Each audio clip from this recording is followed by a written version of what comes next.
Bonjour Mathilde Boulachin, bienvenue. Bonjour, CEO merci de beaucoup. Pierre Chavin. On va parler notamment d'international. C'est la question, l'international, passage obligé. On va en parler dans un instant. Pierre Chavin, c'est un acteur innovant du secteur du vin. Mathilde, comment est venue l'idée de se lancer sur ce marché du vin sans alcool? Alors, je suis tombée enceinte et effectivement, j'avais un négoce de vin qui se nomme Pierre Chavin, spécialiste de l'innovation à l'international à 90%. Et quand on tombe enceinte et on est amoureuse du vin, c'est un petit peu délicat de boire du soda ou du Perrier Tranche. Donc l'idée est venue d'essayer de produire des vins sans alcool, donc issus de désalcoolisation, des procédés assez complexes. Et toute l'histoire est partie de là. Alors, le procédé est complexe, mais comment ça marche? Comment on fait? Alors c'est une distillation sous vide à basse température. Et il y a plusieurs manières de fabriquer du vin sans alcool, mais en tout cas c'est celle-ci qu'on a choisie pour vraiment préserver les arômes et s'orienter dans un produit qualité. Alors, Pierre Chavin a combien de temps aujourd'hui et ce vin sans alcool est proposé depuis combien de temps? Alors, Pierre Chavin a été créé, c'est une création ex nihilo, donc je suis un pur produit de l'entrepreneuriat, en 2010. Et pour être tout à fait honnête et sincère, avec 5 000 euros en poche, donc c'est une vraie construction from scratch, comme on dit en anglais. Donc on a maintenant plus de 10 ans d'existence. En 10 ans, il y a un grand chemin qui a été parcouru. Quand on part pionnier, qu'on construit une catégorie, il y a 10 ans, ça n'existait pratiquement pas. On était quasiment les seuls acteurs sur le marché. Et on a débroussaillé et on est parti loin, très loin. C'est ce que j'appelle le ricochet inversé. Donc si vous allez à Tokyo, vous verrez, il y a pas mal de nos sans-alcool. On va en parler dans un instant de l'international. Il y a beaucoup d'acteurs sur ce marché? Alors aujourd'hui, oui, c'est Ouais. monté en puissance. Je dirais que la catégorie s'est développée il y a environ 5 ans de cela. Et aujourd'hui, comme tout marché en forte croissance, on attire des nouveaux acteurs. Donc oui. Et alors, je pose la question maintenant, pourquoi Pierre Chavin? Alors, vous le voyez, alors il y a 10 ans, j'étais un peu plus jeune que cela. Donc jeune, femme, dans l'univers du vin, dans le sud de la France, champenoise d'origine. Bon, on va dire que je cumulais pas les avantages concurrentiels. Donc j'ai décidé d'appeler Pierre Chavin. Donc c'est un nom complètement inventé. Pierre, la référence au terroir. Chavin, ça sonnait bien, surtout à l'international. Chanel, Cardin, et voilà, ça part de là. Alors justement, l'international, 90% de ce que vous produisez et de vos ventes se font à l'export. Vers quel pays, quel continent particulièrement? Alors aujourd'hui, on est présent dans 64 pays. On a poussé les portes de l'international. Je vous l'ai dit tout à l'heure, on a fait ce choix distributif dès le départ. On est présent en Asie, sur le continent nord-américain, évidemment en Europe, dans le nord de l'Europe. 64 pays, ça fait beaucoup. Les zones phares, c'est plutôt le Japon.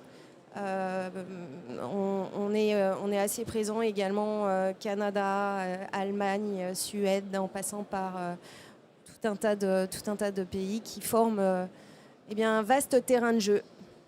Pourquoi avoir fait ce choix justement? On n'aime pas le vin sans alcool en France? Alors, si, on est présent en France, bien sûr. On est d'ailleurs présent dans des restaurants étoilés, le plus beau palace de la capitale. Donc, détrompez-vous. Et il y a une grosse demande, comme partout ailleurs. Et je dirais, dans chaque marché où il y a une vraie culture vinique, il y a besoin d'alternatives qui sont un petit peu chiadées, élégantes, et qui se prédestinent à des populations qui sont soit femmes enceintes, ethniques, une diversité senior, en passant par les jeunes générations en quête de sens. Donc en fait, il n'y a pas qu'une cible, il y a vraiment une foultitude de cibles qui composent un tout, et la demande est forte. Comment on se développe à l'international? Comment on fait? Ah, comment on fait? Alors déjà, moi, il y a un mot que j'aime beaucoup qui s'appelle l'audacité. Donc c'est un mélange d'audace et de ténacité. Alors l'export, c'est un marché formidable, ça accélère fondamentalement son marché, puisque du coup on passe les frontières et on va chercher un marché captif qui est beaucoup plus important. Par contre, effectivement, il y a des difficultés douanières, linguistiques, culturelles, réglementaires. En termes d'étiquetage, c'est un casse-tête chinois, surtout, c'est le cas de le dire, surtout quand c'est une catégorie qui, encore une fois, n'existait pas. Donc il a fallu tout faire. Et on pousse les marchés internationaux parce qu'on y croit, parce qu'il y a une motivation, il y a une demande, et puis on est porté par un élan. Finalement, l'international, c'est un passage obligé pour toi dans ce secteur? Alors pour moi, l'international, c'est un passage obligé dans mon secteur et je dirais dans d'autres aussi. Il ne faut pas avoir peur d'exporter. On a un savoir-faire français qui est magnifique. Et pousser les frontières et éviter d'avoir des peurs parce qu'in fine, c'est juste une organisation, des équipes, des compétences, évidemment des financements. Et c'est comme ça qu'on va développer le business et continuer de croître parce que sinon, on se limite à une croissance qui est somme toute limitée, territorialement parlant, déjà pour commencer. Comment justement on passe, alors je ne sais plus, je crois que c'est de 0 à 10 millions d'euros de chiffre d'affaires. Oui, on a passé effectivement la barre des 10 millions il y a quelques temps de cela maintenant. Alors quelle est l'importance un peu de l'accompagnement par exemple? Alors quand on est entrepreneur, je ne sais pas comment on dit entrepreneuse. Quand on est entrepreneuse, eh bien, on vit pas seul, hein. On est très bien accompagné, à commencer par des équipes, un staff, des personnes talentueuses. Ensuite, évidemment, il y a tout un écosystème, des conseils, un accompagnement BPI. Donc, je fais partie des accélérés dans le secteur agro, communauté Coq Vert. Et on va chercher, en fait, puiser les énergies, les idées.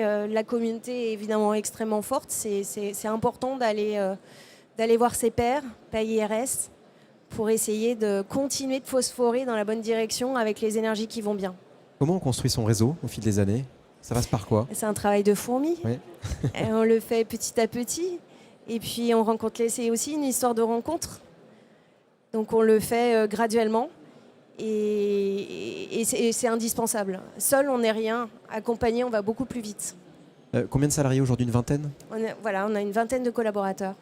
Comment ça se passe? On parle un peu depuis ce matin aussi pas mal de recrutement aussi. Oui. Ici, j'imagine qu'il y a tout un travail aussi marque employeur, ou en tout cas un travail RSE aussi qui doit être fait chez vous. Comment ça se passe le recrutement, en tout cas pour vous? Alors effectivement, on travaille beaucoup la marque employeur. On travaille également la dimension RSE qui pour moi sont intimement liées. Alors il y a un autre mot que j'aime bien les mots, c'est la congruence, où on essaye d'avoir un véritable alignement entre ce qu'on dit en interne, nos valeurs, expliciter notre mission, et ce qu'on dit à l'intérieur de la société et ce qu'on explique à l'extérieur. Et quand un nouveau collaborateur rentre, évidemment, il voit qu'il y a une parfaite congruence et un alignement. C'est quoi les prochaines grandes étapes pour Pierre Chavin? Ah, il y en a beaucoup. Alors on va continuer notre conquête de l'international, se fortifier sur les marchés où on a évidemment poussé les portes, on a beaucoup à faire. On a un énorme travail de branding sur un plan qualité. On est toujours en train d'innover. On investit beaucoup dans la R&D et on essaye de mettre en marché des nouveaux produits avec des rampes de lancement qui sont assez poussives. Merci beaucoup Mathilde Boulachin, CEO de Pierre Chavin, d'être venue avec nous sur ce plateau. Bonne journée à Big ici à l'Accor Arena, et on va parler maintenant de la force des réseaux pour se déployer justement à l'international.